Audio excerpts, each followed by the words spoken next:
They say you're always being watched. By God. By ghosts. By guilt. They say you're always being watched. By God. By ghosts. By guilt. But I know something worse. Something that watches, and waits. Not in the dark, but in reflections. In mirrors. In windows. In your own eyes. My name is Elijah Crane. I moved into apartment 303 of the Ridgeview complex 3 weeks ago. I came here to disappear.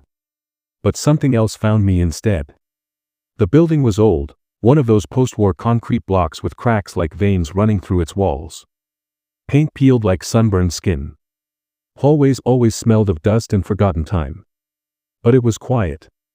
And cheap. And more importantly, no one knew me here. I needed that. I was running from something. From someone. But now, I wonder if I was only running towards something worse. It was the first night when I heard it. 2:33 a.m. Exactly. Thump. Thump. Scrape.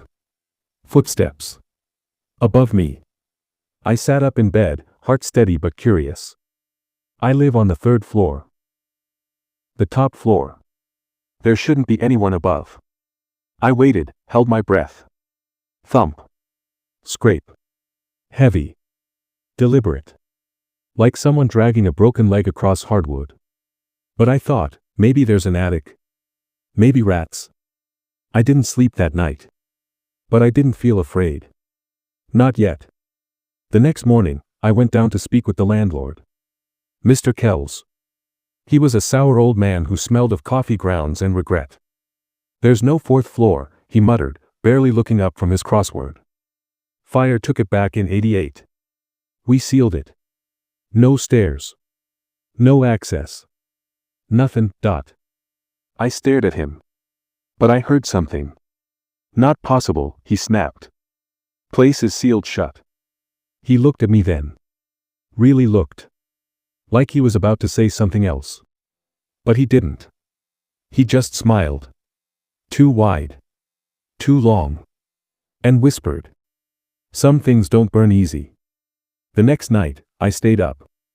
2:33 a.m. came like a breath behind my ear. And again. Thump. Thump. Scrape. But this time, the sound stopped. Right above my bed. I looked up. Silence. Then I saw it. Dust. Falling. From the ceiling. I swear it. It fell in a shape. Like footprints. Like someone pacing. Above me. I didn't scream. I just froze. Then, across the room. The mirror. I looked up. And saw something behind me. A figure. Blackened. Still. Watching. I turned. Nothing. But when I looked back at the mirror, it was still there. The next day, I searched for blueprints. I convinced myself I needed proof. Maybe just to keep my sanity tied to something that wasn't creaking above my ceiling at 2:33 in the goddamn morning. Ridgeview Complex. Built in 1947. 3 floors. But there, beneath an old fire department notice archived online, was a scan of the original plan. 4 floors. 4th marked. Maintenance plus isolation ward, closed after incident number 441. No photos. No mention of what incident 441 was. Just one phrase stamped over the floor plan in faded red ink. Condemned to memory. I should have walked away. I should have packed. I should have run. But I didn't. That night, I waited.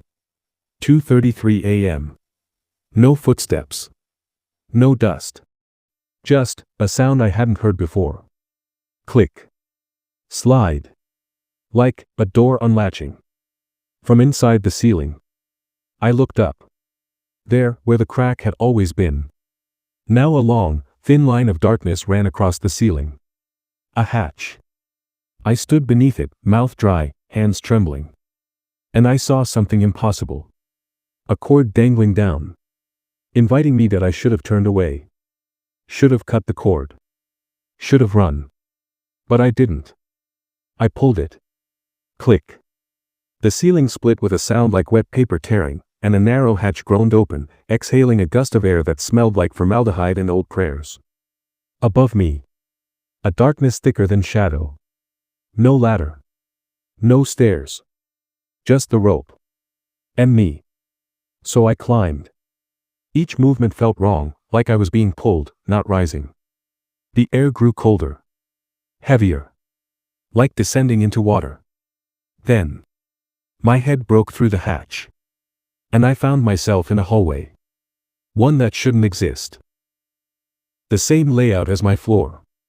Same length, same doors. But everything was off. Walls blistered. Wood warped. Lights buzzed like trapped flies. It smelled like mildew and something dead that refused to rot. Each door bore a number. But they weren't just numbers. They were mine.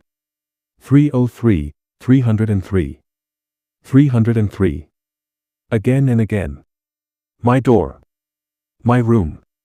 100 versions of it. Twisted. Burned. Flooded. Some had red stains seeping underneath. Some had scratches. Some were breathing. And at the end of the hall, a mirror. It stood 9 feet tall. Framed in what looked like teeth. Old. Human. Still bleeding. And in it, I saw myself. But it wasn't me. Not exactly. Same face. Same eyes. But the smile was all wrong. Too wide. Too knowing. Like it had been waiting. Its hand lifted. Waved. And then. It stepped out. It didn't shatter the glass. It melted through it. Like mirrors were never barriers, only invitations. I couldn't move. It stood an inch away, breathing in sync with me. Then it leaned close and whispered in my ear, its voice wet and slow. You climbed up. But this is where you fall. The floor beneath me vanished. Not metaphorically. Gone. I fell. Down and through the building. Past the 3rd floor, the 2nd, the 1st. Through layers of shadow and versions of me screaming behind windows that never existed. And finally, I landed in my bed. Eyes open.